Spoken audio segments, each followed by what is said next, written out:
ദൃശ്യങ്ങളിൽ കാണുന്നത് മൃതദേഹം കാർഗോ ക്ലിയറൻസിന് ശേഷം ഓരോ മൃതദേഹങ്ങളായി പുറത്തേക്ക് കൊണ്ടുവരുന്നതിന്റെ ദൃശ്യങ്ങളാണ്. ഏറെ സങ്കടകരമായ കാഴ്ചയാണ് ഇപ്പോൾ നെടുമ്പാശ്ശേരി വിമാനത്താവളത്തിൽ നിന്ന് നമ്മൾ കണ്ടുകൊണ്ടിരിക്കുന്നത്. രാവിലെ മുതൽ തന്നെ ഇത് പ്രതീക്ഷിച്ചതാണ്. കാരണം ഉറ്റവർ പ്രിയപ്പെട്ടവരുടെ ചേതനയേറ്റ ശരീരം കാത്ത് രാവിലെ മുതൽ തന്നെ വിമാനം 8:30 എന്നാണ് പറഞ്ഞിരുന്നത്, കാത്ത് അവിടെ ഇരിപ്പുണ്ടായിരുന്നു. പക്ഷേ 10 മണിയോടുകൂടിയാണ് വിമാനം എത്തിച്ചേർന്നത്. 45 പേരുടെ മൃതദേഹമാണ് ഉള്ളത്. ഈ എല്ലാ മൃതദേഹത്തിന്റെയും ക്ലിയറൻസ് അവിടെ നിന്ന് തന്നെ പൂർത്തിയാക്കേണ്ടതുണ്ട്. കാരണം വിദേശത്തു നിന്ന് വന്ന വിമാനമാണ്. എന്തായാലും 23 മലയാളികൾ, 7 തമിഴ്നാട് സ്വദേശികളൊപ്പം തന്നെ ഒരു കർണാടക സ്വദേശി, ഇത്രയും പേരുടെ മൃതദേഹമാണ് ഇപ്പോൾ അവിടെ ഇങ്ങനെ പുറത്തേക്ക് കൊണ്ടുവന്ന് അവിടെ പ്രത്യേകം സജ്ജീകരിച്ചിരിക്കുന്ന ടേബിളിൽ വെക്കുക. ഒരു കുറച്ച് സമയം മാത്രമാണ് അന്തിമോപചാരം അർപ്പിക്കാൻ പൊതുദർശനത്തിന് അവിടെ സമയമുള്ളത്. ഇപ്പോൾ നമുക്ക് കാണാം ദൃശ്യങ്ങളിൽ മൃതദേഹം അടങ്ങുന്ന പെട്ടികൾ ഓരോന്നായി പുറത്തേക്ക് കൊണ്ടുവരുന്നു. ഏറെ പ്രതീക്ഷകളുമായി ഗൾഫിലേക്ക്, കുവൈത്തിലേക്ക് പറന്നവരാണ് ഇതുപോലെ ചേതനയേറ്റ ശരീരമായി നമ്മുടെ മലയാളക്കരയിലേക്ക് മടങ്ങിയെത്തുന്നത്. പ്രിയപ്പെട്ടവരുടെ മുന്നിലേക്ക് ചേതനയേറ്റ് തിരിച്ചെത്തിയിരിക്കുന്നത്. ഏറെ സങ്കടകരമായ ദൃശ്യങ്ങൾ നമ്മൾ കാണുന്നു നെടുമ്പാശ്ശേരി വിമാനത്താവളത്തിൽ നിന്ന്.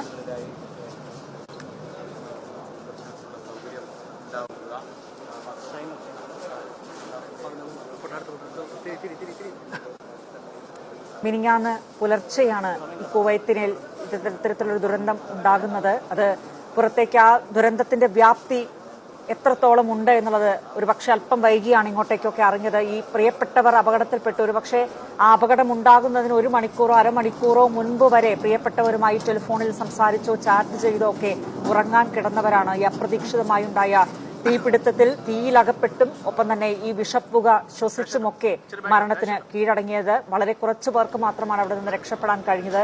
ഈ രക്ഷപ്പെട്ടവരിൽ തന്നെ 7 പേരുടെ മലയാളികളുടെ നില അവിടെ ഗുരുതരമായി തുടരുന്ന സാഹചര്യമൊക്കെയുണ്ട്. പക്ഷേ 23 മലയാളികൾ അവർ എന്തായാലും മരണത്തിന് കീഴടങ്ങി. ഈ സുഹൃത്തുക്കളായും അല്ലെങ്കിൽ അവിടെയുള്ള ബന്ധുക്കളൊക്കെ തന്നെ ഈ മൃതദേഹം തിരിച്ചറിഞ്ഞ് നാട്ടിലേക്ക് അറിയിക്കുകയായിരുന്നു. ചിലരൊക്കെ ഇന്നലെ രാവിലെ പത്രം നോക്കിയാണ് തങ്ങളുടെ പ്രിയപ്പെട്ടവരുടെ വേർപാട് തിരിച്ചറിഞ്ഞത്.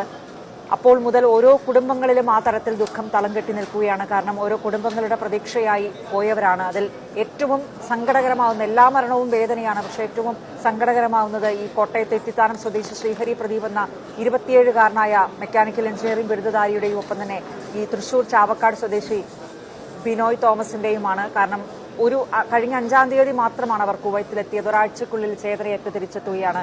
ജോഷി കുര്യൻ നമുക്കൊപ്പം ചേരുന്നുണ്ട്. ജോഷി, ഈ നടപടിക്രമങ്ങളെല്ലാം പൂർത്തിയായി കഴിഞ്ഞു. ഇപ്പോൾ ഇവിടെ ഇറക്കേണ്ട അല്ലെങ്കിൽ കൊണ്ടുവരേണ്ട മൃതദേഹങ്ങളൊക്കെ ഓരോന്നായി പുറത്തേക്ക് എത്തിക്കുന്നത് നമുക്ക് ദൃശ്യങ്ങളിൽ കാണാം. ജോഷി, ഈ 45 മൃതദേഹങ്ങളുടെയും എമിഗ്രേഷൻ കസ്റ്റംസ് ക്ലിയറൻസ് നടപടികൾ ഇപ്പോൾ പൂർത്തിയായി കഴിഞ്ഞു. കൊച്ചിയിൽ തന്നെ അവ പൂർത്തിയാക്കി എന്നുള്ളതാണ് ഏറ്റവും ഒടുവിൽ സിയാൽ അധികൃതർ ഇപ്പോൾ അറിയിച്ചിരിക്കുന്നത്. ഈ മൃതദേഹങ്ങളെല്ലാം തന്നെ, അതായത് കൊച്ചിയിൽ ഇറക്കി ഇവിടെ നിന്ന് കേരളത്തിന്റെ വിവിധ ഭാഗങ്ങളിലേക്ക് പോകേണ്ട 23 മൃതദേഹങ്ങൾ, തമിഴ്നാട്ടിലേക്ക് പോകേണ്ട 7 മൃതദേഹങ്ങൾ, കർണാടകയിലേക്ക് പോകേണ്ട 1 മൃതദേഹം, ഇങ്ങനെ 31 മൃതദേഹങ്ങൾ ഇപ്പോൾ നെടുമ്പാശ്ശേരി വിമാനത്താവളത്തിലെ ഇമ്പോർട്ട് കാർഗോ ടെർമിനലിലേക്ക് കൊണ്ടുവന്നുകൊണ്ടിരിക്കുന്ന കാഴ്ചകളാണ് ഇപ്പോൾ കണ്ടുകൊണ്ടിരിക്കുന്നത്. കുടുംബത്തിന്റെ പ്രതീക്ഷകളായി, നാടിന്റെ പ്രതീക്ഷകളായി വിദേശത്ത് പ്രവാസ ലോകത്തേക്ക് പോയ ആളുകളാണ്.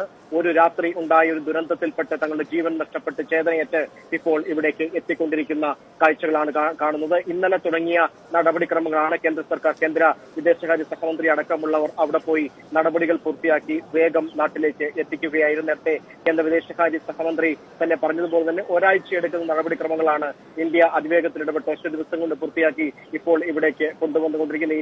ഇനി ശേഷിക്കുന്നത് ഈ ബന്ധുക്കളുടെ ഇടയിലേക്ക് ബന്ധുക്കൾക്ക് കൈമാറുക എന്നുള്ളതാണ്, പ്രിയപ്പെട്ടവർക്ക് കൈമാറുക എന്നുള്ളതാണ്. ഈ മൃതദേഹങ്ങൾ കൊണ്ടുപോകുന്നതിന് വേണ്ടി അവരുടെ പ്രിയപ്പെട്ടവർ, ബന്ധുക്കൾ, നാട്ടുകാർ, സുഹൃത്തുക്കളൊക്കെ തന്നെ നെടുമ്പാശ്ശേരി വിമാനത്താവളത്തിലെ ഈ കാർഗോ ടെർമിനലിലേക്ക് എത്തി നിൽപ്പുണ്ട്. അവരൊക്കെ തന്നെ രാവിലെ മുതൽ തെക്ക് നിന്നും വടക്കു നിന്നുമൊക്കെയായി തന്നെ കേരളത്തിലെ ഈ ദുഃഖത്തിലാഴ്ത്തി 23 കുടുംബങ്ങളുടെ പ്രതിനിധികൾ ഇപ്പോൾ നെടുമ്പാശ്ശേരി വിമാനത്താവളത്തിൽ രാവിലെ മുതൽ തന്നെ കാത്തു നിൽപ്പുണ്ട്. അവർക്കിടയിലേക്കാണ് ചേതനയേറ്റ ദേഹങ്ങളായി ഇവർ ഓരോരുത്തരും വിദേശത്തു നിന്നെത്തിയ വിമാനത്തിൽ ഇവിടേക്ക് കടന്നു വരുന്നത്. അവരൊക്കെ തന്നെ ഓരോ കുടുംബത്തിന്റെ പ്രതീക്ഷകളായി പോയവരാണ്, ഓരോ കുടുംബത്തിന്റെയും അത്താണിയായി പോയവരാണ്, ഓരോ കുടുംബത്തിന്റെയും സ്വപ്നങ്ങളായി പോയവരാണ്. അവരാണ് ചേതനയേറ്റ് ഇപ്പോൾ ഇവിടേക്ക് വന്നുകൊണ്ടിരിക്കുന്നത്. അല്പസമയത്തിനകം തന്നെ മുഴുവൻ മൃതദേഹങ്ങളും, ഈ 31 മൃതദേഹങ്ങളും ഈ നെടുമ്പാശ്ശേരി കാർഗോ ടെർമിനലിൽ പ്രത്യേകം തയ്യാറാക്കിയിരിക്കുന്ന പീഠത്തിലേക്ക് കൊണ്ടുപോയേക്കും. ആ നടപടികളാണ് ഓരോ മൃതദേഹവും ഓരോ പെട്ടിയിലാക്കി എംബാം ചെയ്ത് കൊണ്ടുവന്നത്. ഇപ്പോൾ ഈ കാർഗോ ടെർമിനലിന് മുമ്പിൽ പ്രത്യേകം സജ്ജമാക്കിയിരിക്കുന്ന പീഠത്തിലേക്ക് കൊണ്ടുവന്ന് വയ്ക്കുകയാണ്. മുഖ്യമന്ത്രിയും മറ്റു മന്ത്രിമാരും കേന്ദ്ര കേന്ദ്രമന്ത്രിമാരടക്കമുള്ളവർ ഇപ്പോൾ ഇവിടേക്ക് എത്തിച്ചേർന്നിരിക്കുന്നു. അതിനുശേഷം മുഖ്യമന്ത്രിയും മറ്റു മന്ത്രിമാരും അടക്കമുള്ളവർ ചേർന്നുകൊണ്ട് അന്തിമാഞ്ജലി ഈ വിദേശത്ത് പോയി അവിടെ വെച്ച് ജീവൻ നഷ്ടപ്പെട്ട് നാട്ടിലേക്ക് ചേതനയെത്തിയ അവർക്ക് അന്തിമാഞ്ജലി അർപ്പിക്കുന്നതോടുകൂടി ഇവിടുത്തെ ചടങ്ങുകൾ ആരംഭിക്കും. അതിനുശേഷം സംസ്ഥാന സർക്കാരിന്റെ ഗാർഡ് ഓഫ് ഓണർ ഉണ്ടാകും. സംസ്ഥാന സർക്കാരിന്റെ ആദരസൂചകമായി ഗാർഡ് ഓഫ് ഓണർ ഉണ്ടാകും. അതിനുശേഷമായിരിക്കും മറ്റ് ജനപ്രതിനിധികൾ പ്രിയപ്പെട്ടവരൊക്കെ തന്നെ ആദരാഞ്ജലി അർപ്പിക്കും. അതിനുശേഷം ഓരോ ബന്ധുക്കളെയും അടുത്തേക്ക് വിളിച്ച് അവരുടെ ആ മൃതദേഹങ്ങൾ ആ ബന്ധുക്കൾക്ക് കൈമാറും. ഓരോ റവന്യൂ ഉദ്യോഗസ്ഥർ, പോലീസ് ഉദ്യോഗസ്ഥർ, പോലീസ് സംഘം ഈ ആംബുലൻസുകളെ അനുഗമിക്കും. അങ്ങനെ അവരവരുടെ നാടുകളിലേക്ക് അങ്ങ് കൊല്ലത്തും പത്തനംതിട്ടയിലും കോട്ടയത്തും ഒക്കെ തന്നെയായി, കോട്ടയത്തും മലപ്പുറത്തും കണ്ണൂരും ഒക്കെ തന്നെയായി താമസിച്ചിരുന്ന അവിടെ നിന്ന് പ്രവാസ ലോകത്തേക്ക് പോയ ആളുകൾ ചേതനയേറ്റ് അവരുടെ നാടുകളിലേക്ക് അവസാന യാത്രയായി പോകും. അവരുടെ വീടുകളിൽ കണ്ണീരോടുകൂടി അവരുടെ പ്രിയപ്പെട്ടവർ, ബന്ധുക്കൾ ഒക്കെ തന്നെ കാത്തിരിപ്പുണ്ട്. ഇവരിൽ പലരും ഇന്നു തന്നെ ഓർമ്മയായി മാറും. പലരുടെയും സംസ്കാരം ഇന്നു തന്നെ നടക്കും.